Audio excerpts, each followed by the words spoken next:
Buenas tardes, bienvenidos a una nueva edición de su programa Societatis, el Seminario de Sociología General y Jurídica de la Facultad de Derecho de la Universidad Nacional Autónoma de México. Antes de iniciar nuestra charla del día de hoy, queremos agradecer al director Dr. Raúl Contreras Bustamante, al secretario general Ricardo Rojas Arévalo y al secretario técnico de los cuerpos colegiados, Dr. Israel Sandoval Jiménez, por permitirnos este espacio para estar en comunicación con ustedes, difundir temas sociológicos que interesan a nuestra sociedad. Del canal Yus Multimedia a Eduardo y a Rafael, del seminario a Sara, Carlos Velasquillo y a la maestra Amparo Apolinar, que nos ayudan, y sin ellos este programa no sería factible. Hoy estamos muy contentos, tenemos un tema muy interesante que vamos a ver desde la perspectiva de una excelente abogada general de materia civil. Yo le digo que mi abogada general sabe que le tengo mucho cariño, pertenece a una generación muy querida por mí, pero las personas más que eso. Entonces hoy tenemos el gusto de que nos acompaña la maestra Amada del Carmen Gaitán con el tema familia y sociedad. Pero antes de iniciar nuestra charla, y que eres muy bienvenida y que te damos las gracias por estar con nosotros, le voy a pedir a la maestra Amparo Apolinar que nos dé una reseña curricular, por favor. Claro que sí, doctora. La maestra Amada del Carmen Gaitán Arredondo es licenciada en Derecho, cuenta con estudios a nivel de maestría en Ciencias de Educación Familiar y en Equidad de Género y Prevención de la Violencia de Género, ambas en proceso de obtener el grado. Cuenta con los diplomados en Orientación Familiar, en Mediación Familiar y Penal, de hecho es la primera generación de mediadores del Tribunal Superior de Justicia del DF, ahora Ciudad de México, el diplomado en Amparo por la Suprema Corte de Justicia de la Nación. En el ámbito académico es catedrática de nuestra Facultad de Derecho con 33 años de antigüedad académica. Entre las asignaturas que imparte están Ser Universitario, Cultura de la Legalidad, Medios Alternativos de Solución de Controversias, Derecho Familiar y Derecho Sucesorio. En el ámbito profesional es abogada postulante especializada en Derecho Civil, Familiar y Sucesorio, secretaria general del Colegio de Profesores de Derecho Civil y actualmente titular de la Secretaría de Vinculación y Asuntos Jurídicos de la Facultad de Derecho. Bienvenida, maestra. Muchísimas gracias. Pues como ustedes pueden observar, está muy vinculada a estas cuestiones de la familia desde las dos perspectivas, como académica, como abogada litigante, y ahora con la gran responsabilidad de los aspectos jurídicos y de violencia en nuestra facultad.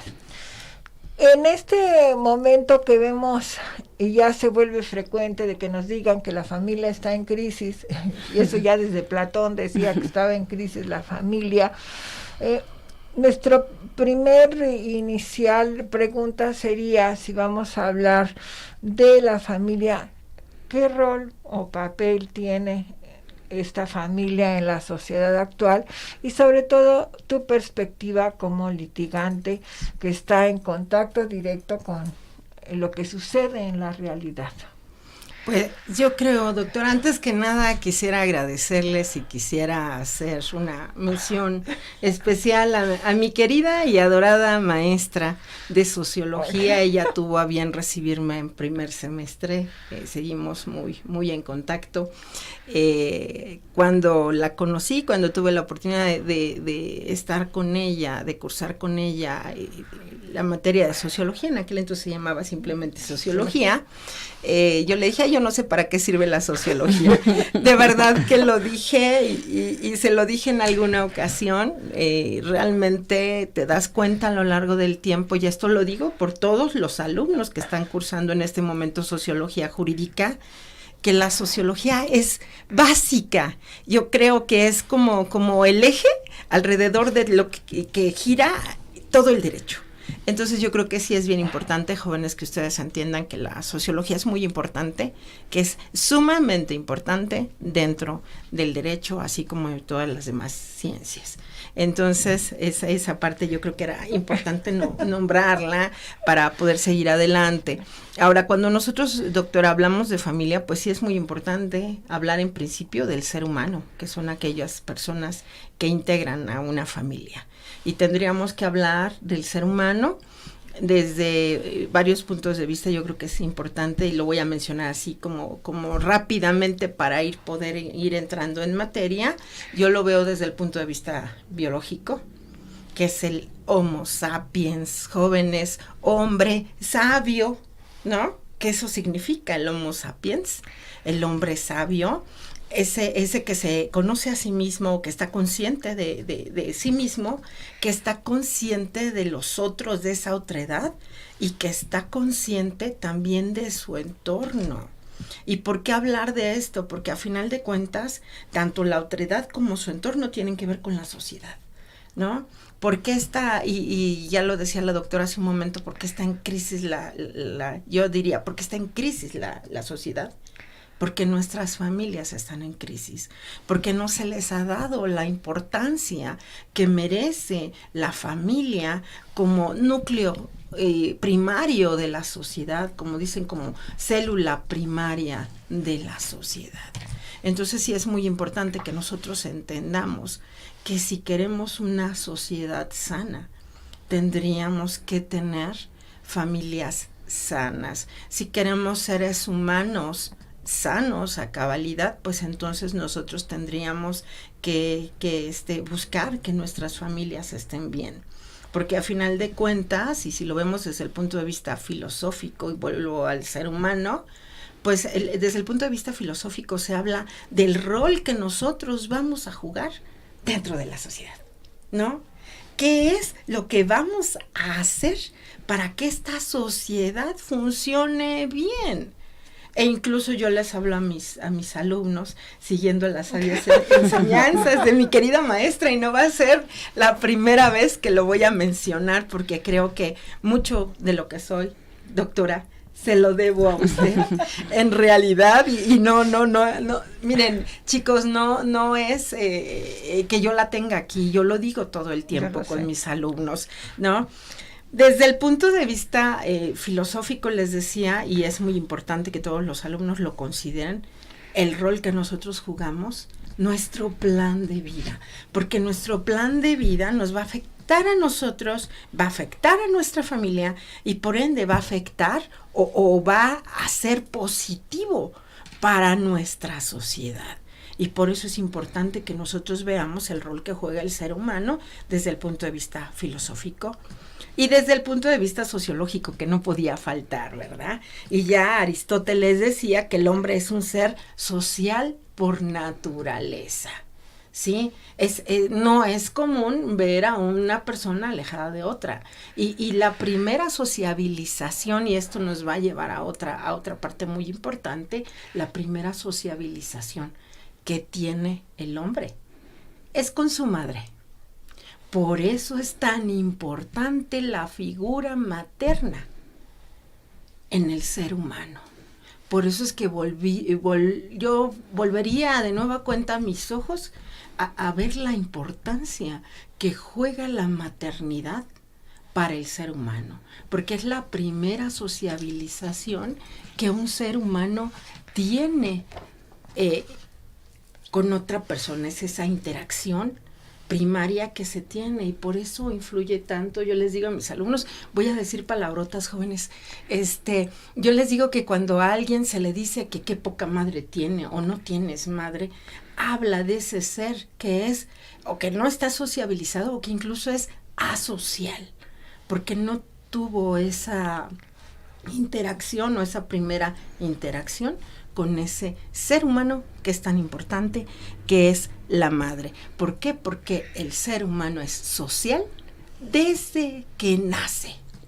Desde que nace ya tiene esa primera sociabilización, y de ahí la importancia de poner al bebé en el seno materno, ¿no? En ese abrazo que le da la madre de decir aquí sigo, aquí estoy, y que vuelva a escuchar su corazón, porque es lo que más escucha un bebé dentro del vientre materno, sí, es el corazón. Por eso es que se les acerca a los bebés, por si no lo sabían, jóvenes. Esa es la razón por la cual, o sea, decir aquí estoy. Esa es la primera sociabilización que tiene un ser humano, y de ahí la importancia de esa familia, porque va a ser muy importante en ese proceso de sociabilización del ser humano, maestra. Yo creo que esto es bien importante que lo tengan nuestros alumnos claro, ¿sí?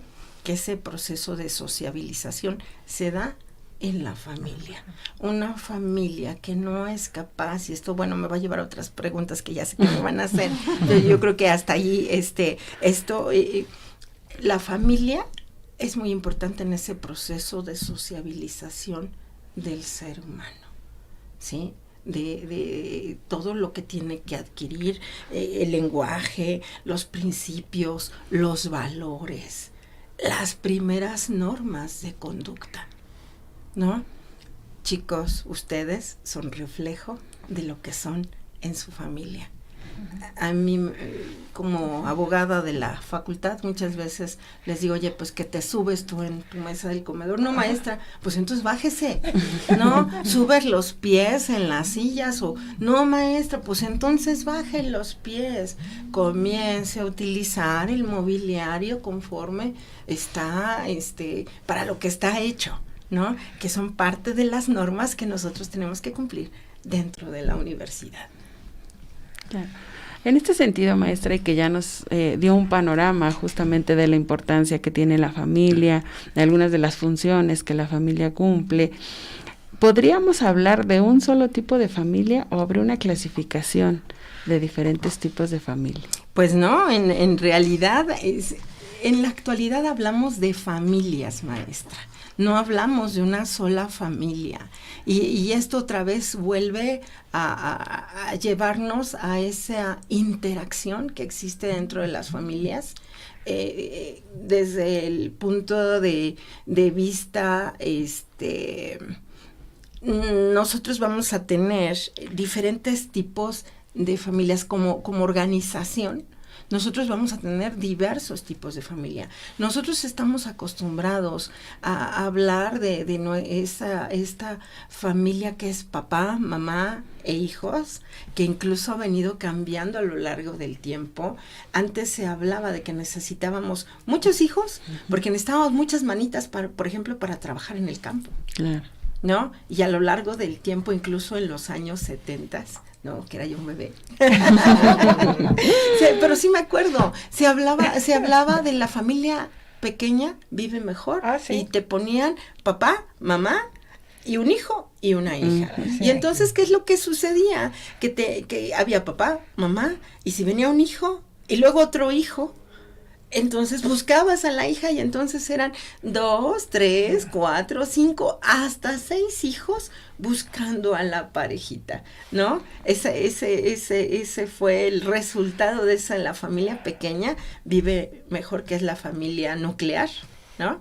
Que está integrada normalmente por padres e hijos, y llegar hasta la familia extensa. Pero en la actualidad tenemos infinidad de familias, tenemos familias, papá, mamá e hijos, tenemos familias que son de un solo padre, sea padre o madre, un solo progenitor, ¿sí? Tenemos familias en donde solo hay hijos, tenemos familias de abuelos con hijos, de tíos con hijos, sobrinos, hermanos, la famosa familia extensa, donde está el abuelo, están los hijos, están los nietos y a veces los bisnietos, ¿sí? Las familias homoparentales, ¿sí? Que también es una nueva forma de familia. Las famosas familias, yo me divorcio, tú te divorcias, yo tengo mis hijos, tú tienes tus hijos, sí. Y entonces son familias reconstituidas, ¿sí? Se han encontrado, hay incluso más de 20 tipos de familias, y no alcanzaríamos a mencionarlas todas, pero sí tenemos familias que ya son muy frecuentes ¿no? Y que a lo largo del tiempo se han venido dando y que tenemos que reconocer como tal, ¿no? Ya no solamente la que deviene del matrimonio o incluso del concubinato, sino que ya tenemos un gran número de familias que tendríamos que estudiar y tendríamos que estudiar sus necesidades acorde a cada una de este tipo de familias. Claro. Sí, claro, al final tenemos la imagen de la familia, que ahora de alguna manera le llaman tradicional, ¿no? La que decías de padre, madre e hijos. Pero pienso que una cosa es que lo digamos, mi querida amada, y otra cosa es que en la realidad aceptemos eso, ¿no? Claro. O sea, yo creo que, bueno, a lo mejor los jóvenes ya no, yo reconozco que soy de otra generación, debo decirte que cuando vi los años de antigüedad académica, un poco me desmayé, pero sí creo que los jóvenes ahora tienen otra visión, pero esa otra visión va, a ver si me explico lo que quiero decir, va en detrimento de la importancia que tiene la familia. No sé si los padres ahora les han dado tanta libertad, se hace tanta referencia a la individualidad y a este tipo de cosas que siento que se separan más de la familia. No sé si en algún momento me cuestiono si este tipo de relaciones ha cambiado o realmente se ha deteriorado y no tenemos familias fuertes, unidas, ¿no? De todas formas, la visión de la familia mexicana sigue siendo extensa, donde hay mucha comunicación. Si comparamos con la americana, que sería la más cercana, pues ahí sabemos que a los 18 años Sayonara Gutebais. Sin embargo, nosotros no. Pero no sé, en tu experiencia, sobre todo práctica, ¿qué pasa con estas relaciones que antes considerábamos muy sólidas, muy estables, que era el refugio, ¿no? de ir con la familia, y que ahora yo tengo mis dudas si esto sigue pasando? En tu experiencia práctica, ¿cómo las estás viendo hoy en día? En mi experiencia práctica, Se pelean todos. yo creo, sí, de verdad, yo creo que es, doctora, una triste realidad. Yo creo que nos hemos vuelto, y esta es mi creencia, es mi pensamiento, nos hemos vuelto muy individualistas, ¿no? Y voy a mencionar a mi abuelita en este momento, cuando yo le digo, abuelita, terminé mi tesis profesional, voy a hacer mi examen. Y me dijo, bravo, muy bien. Y aparte mi abuelita era como muy contemporánea, ¿no? Y me dijo, todo está perfecto. Me dijo, pero te recuerdo que antes de ser profesionista siempre debe ser un gran ser humano.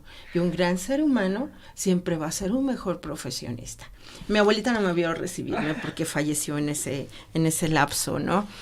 Pero yo esas palabras las recuerdo muy bien y creo que trato de seguirlas porque es parte de la enseñanza que yo tengo. Y yo creo que las familias en pro de ese desarrollo, libre desarrollo de la personalidad, ¿sí? El ser humano se ha cerrado en sí mismo sin darse cuenta que está faltando a su naturaleza. Nosotros somos seres gregarios por naturaleza, o sea, tendemos a estar juntos. Es más, yo diría, no podemos estar los unos sin los otros para poder desarrollarnos a cabalidad. Nos está haciendo falta ese proceso de sociabilización para buscar ser mejores. Nos estamos quedando, jóvenes, discúlpenme la expresión, enanos. Estamos siendo enanos en ese crecimiento que debería de surgir en la familia. Si nosotros nos vamos a lo que son los fines de la familia, pues entonces, pues, y ya sé que me van a decir, la Suprema Corte de Justicia determinó otra cosa. La Suprema Corte de Justicia de la Nación a veces ha ignorado la naturaleza, y perdón que lo diga en esas condiciones, ¿sí? La familia es un medio de procreación, en realidad. La familia es un medio de supervivencia de la especie. Y entonces, ¿qué es lo que está sucediendo? Ya no estamos sobreviviendo, o bien vamos sobreviviendo en lugar de vivir bien a cabalidad, porque nos está haciendo falta esa cohesión familiar. Sí, yo creo que esto es bien importante. En la familia formamos a cabalidad miembros, y a cabalidad implica, y me voy a ir un poquito a la pirámide de Maslow, no, desde la base, desde darle lo esencial, los alimentos, esa seguridad, ¿no? Esa pertenencia a alguien, ese conocerme a mí mismo para luego poder, y yo les digo a mis alumnos, primero me amo yo, primero me respeto yo, y primero me valoro yo, para luego poder amar, respetar y valorar a alguien más. No puedo dar lo que no tengo. Y sigo subiendo en la pirámide de Maslow. Lo que busca la familia, uno de los fines primarios de la familia, es la autorrealización de cada uno de sus miembros. Y esa autorrealización, doctora, y eso era parte de lo que usted nos decía en nuestras clases, eso se da en la sociedad. No puedo yo autorrealizarme cuando mi sociedad, mi alrededor, no está bien. Nosotros hablamos de falta de seguridad, hablamos de falta de educación, de falta de principios, de falta de valores.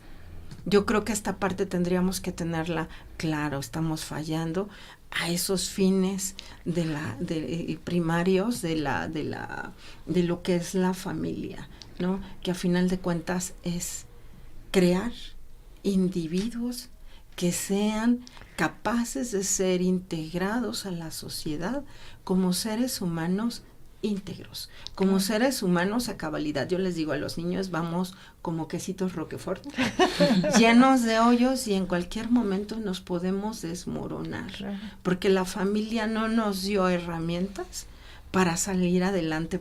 Por eso es tan importante, y por eso ligar a la familia, como lo decía en un principio la doctora, con la sociedad. Ahí está la importancia de la familia, la importancia de volver a ver a nuestra familia como lo que es, como esa célula primaria de la sociedad. Si esa célula yo lo comparo con el cuerpo humano, si yo tengo una célula cancerígena, una sola, se va a extender en el cuerpo y nos puede matar. Lo mismo sucede en este caso, doctora. Vamos a hacer una pausa, estamos muy interesados, un tema sensible. Antes de irnos a la pausa, envío un abrazo con mucho cariño a la doctora Norca Samarripa, que nos favorece con su atención.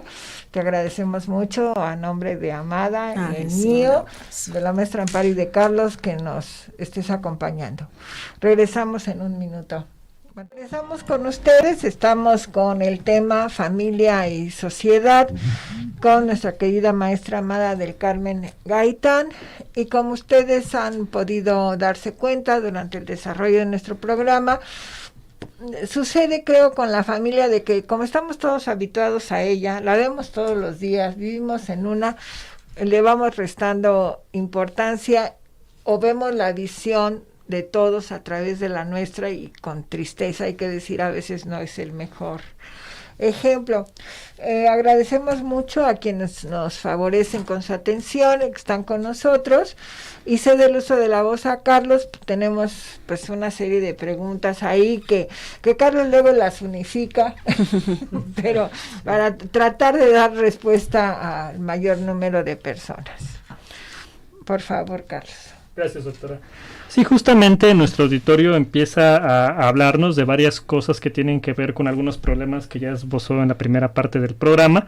Específicamente nos preguntan que, bueno, ya que tenemos la idea de que el ser humano, para que crezca en un ambiente sano, para que tenga una formación que vamos a calificar por ahora de adecuada en la sociedad, es vital que tenga una formación familiar de la misma manera adecuada, suficiente. En la actualidad, dado los problemas, repito, que ya he esbozado, maestra, ¿qué tipo de recomendaciones existen para los padres para, digamos, mejorar el ambiente familiar? También tomando en consideración otra cosa que nos dicen varias personas en sus comentarios, cuando, por ejemplo, estamos ante situaciones de ausencia de padre o madre, cuando, por ejemplo, estamos en situaciones en las cuales, pues esto presumimos que afecta de cierta manera el desarrollo de los hijos. ¿Qué recomendaciones entonces podría haber o existen, maestra? Bueno, Esa es parte de mi tesis doctoral.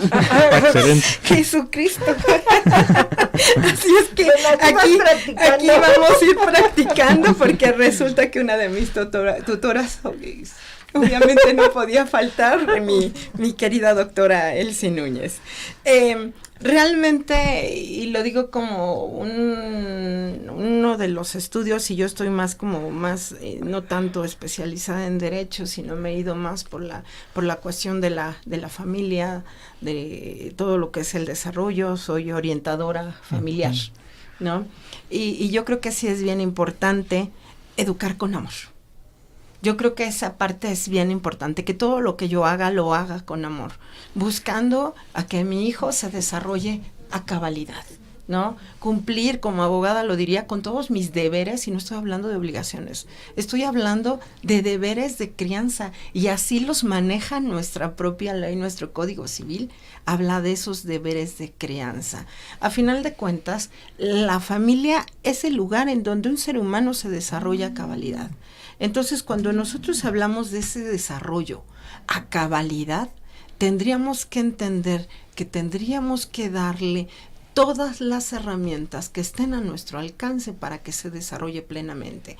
Comenzando por los alimentos. ¿Qué importantes son los alimentos? Comida, vestido, habitación, lo que son los gastos médicos, todo lo que es salud, todo lo que es educación. Y estamos hablando de cuestiones que cualquiera podría decir, pues sí la sé. Sí, y yo me pregunto, ¿por qué hay tantos padres que no cumplen con sus obligaciones alimentarias? ¿Sí? ¿Cómo es posible que yo me separe de mi pareja, de mi mujer o de mi hombre, ¿no? Y me olvide que hay niños de por medio, me olvide que tengo que hacer equipo, porque esto, maestro, es bien importante, hacer equipo con esa persona. En la actualidad se habla, doctora, de paternalidades cooperativas, en donde ambos padres tenemos que entender que no somos pareja, que no funcionamos como pareja, pero que tenemos unos hijos que sacar adelante, que tenemos que sacarlos con amor, con comprensión, con cariño, con presencia, incluso estando presentes. A lo mejor no estoy todo el tiempo, pero el tiempo que estoy contigo, lo hablábamos hace un momento con la doctora, ¿sí? ¿Cómo nos alejamos de ellos? Para castigar al otro, ¿no? Cuando deberíamos de estar ahí en cada momento de su vida, viendo, dándole la mano, ¿sí? Dándole el corazón mismo, y me voy a meter en cuestiones sentimentales, pero así es, son lo más hermoso. Yo a esas parejas que se divorcian, yo les digo, a ver, lo más hermoso, yo lo digo, y lo digo agradecida con el papá de mis hijos, lo más hermoso que está allá arriba, es lo más hermoso que me dio, y no hablo de él bonito porque ya no está, sino porque realmente lo más hermoso que él me dio fueron mis 3 hijos. Y se lo voy a agradecer infinitamente, toda la vida. Entonces tendríamos que verlo así, o sea, a lo mejor nuestra labor en la vida era ser padres de esos 1, 2, 3, 4, 5 niños, los que vengan. Pero verlo desde ese punto de vista.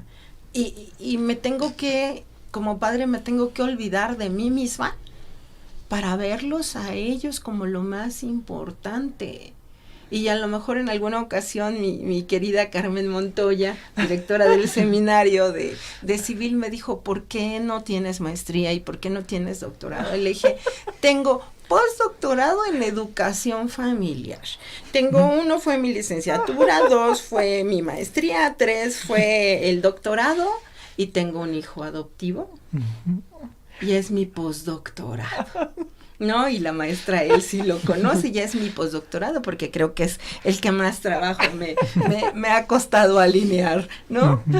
Y no porque sea difícil, sino porque simplemente pues hay características especiales en cada hijo que nosotros vamos a tener que ir normando. Yo creo que educar con amor. Y cuando uno educa con el corazón, entonces las cosas salen bien.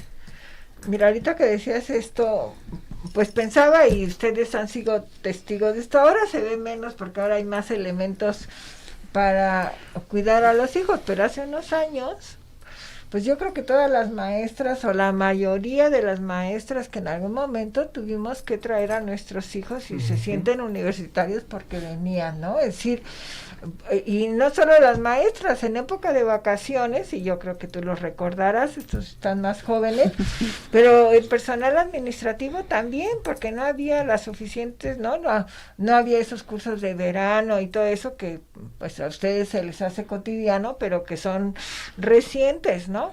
Y precisamente esto que decías, es decir, los compañeros salían y enseguida su doctorado, su maestría y todo, pues te podría yo decir de mis compañeras de generación, muchas hicimos una pausa entre una cosa y la otra y salir adelante. Ahora, con esto no es por echarme flores, no por echarte flores a ti, sino que al final decir, bueno, esa tenacidad tiene un resultado, ¿no? Es decir, la verdad, se dice muy fácilmente, pero es muy difícil en la práctica conciliar, ¿no? Una cosa con la otra, tu vida profesional con tu vida familiar.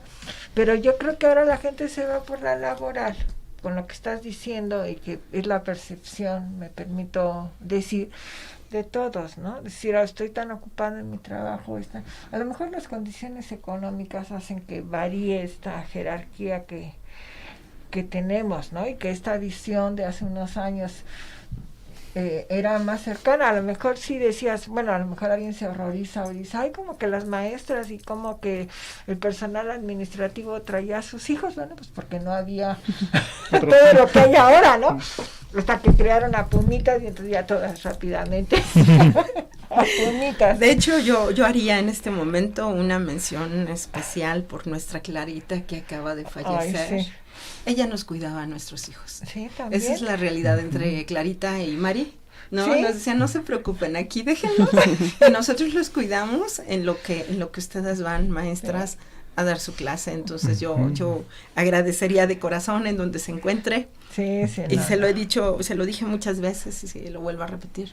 Muchas gracias, porque gracias a personas como ellas, nosotros estamos aquí como académicas. Esos 33 años no han sido fáciles, ¿sí?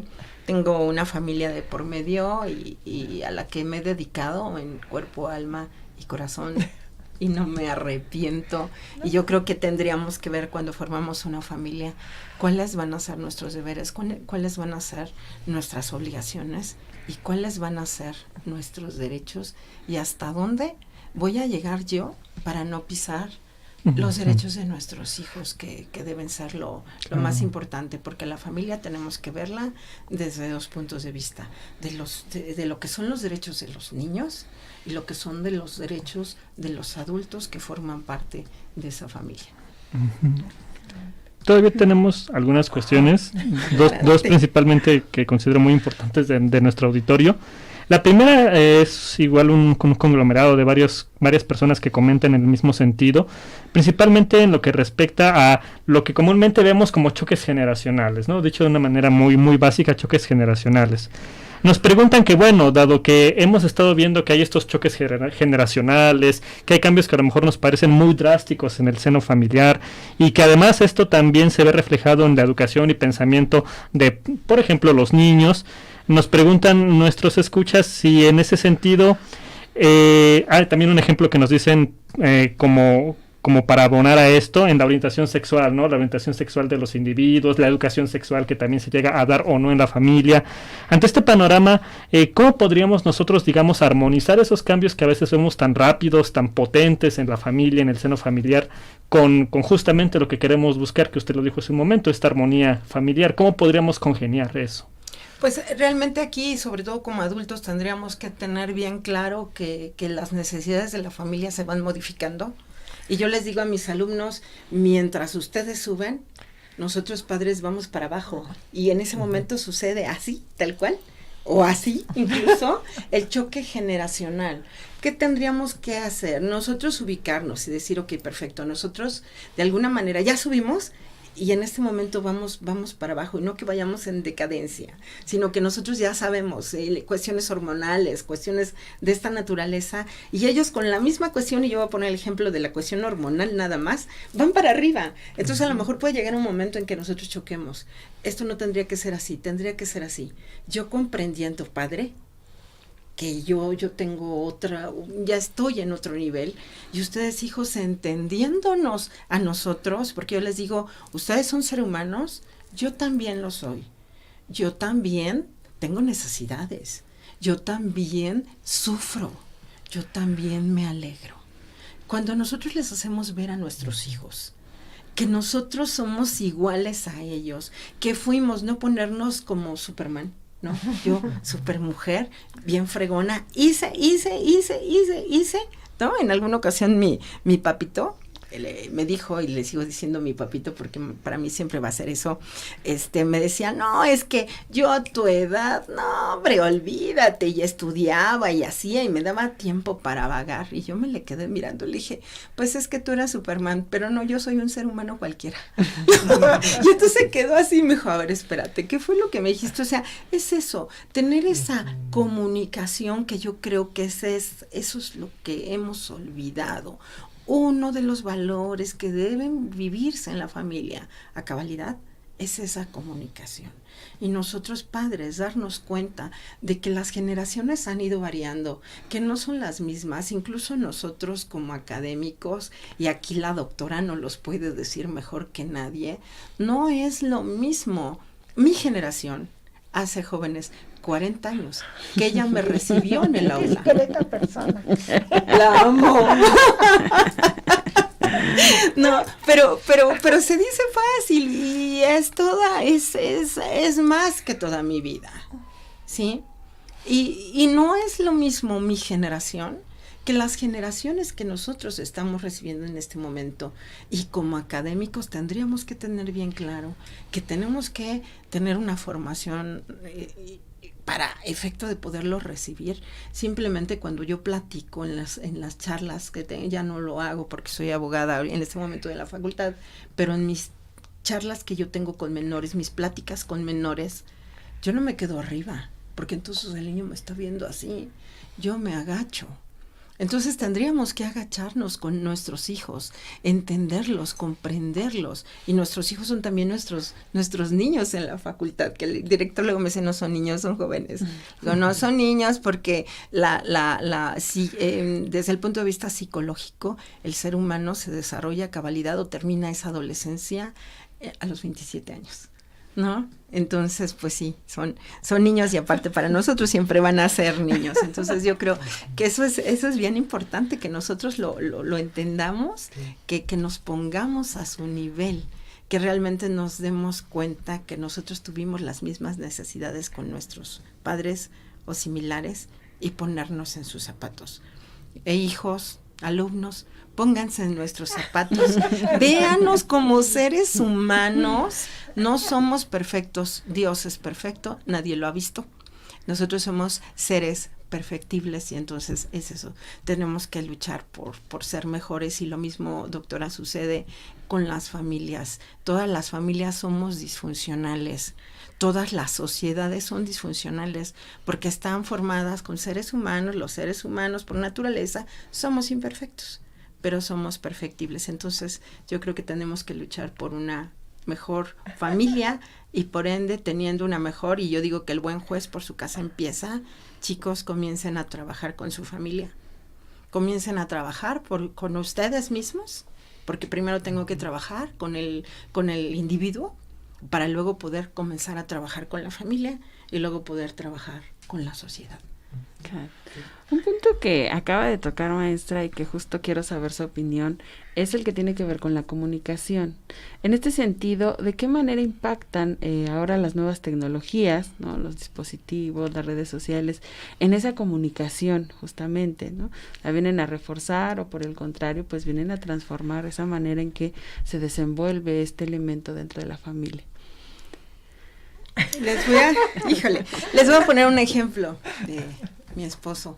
Agarraba una caja y decía, teléfonos, fuera, ¿no? Y eso fue hace más de 10 años.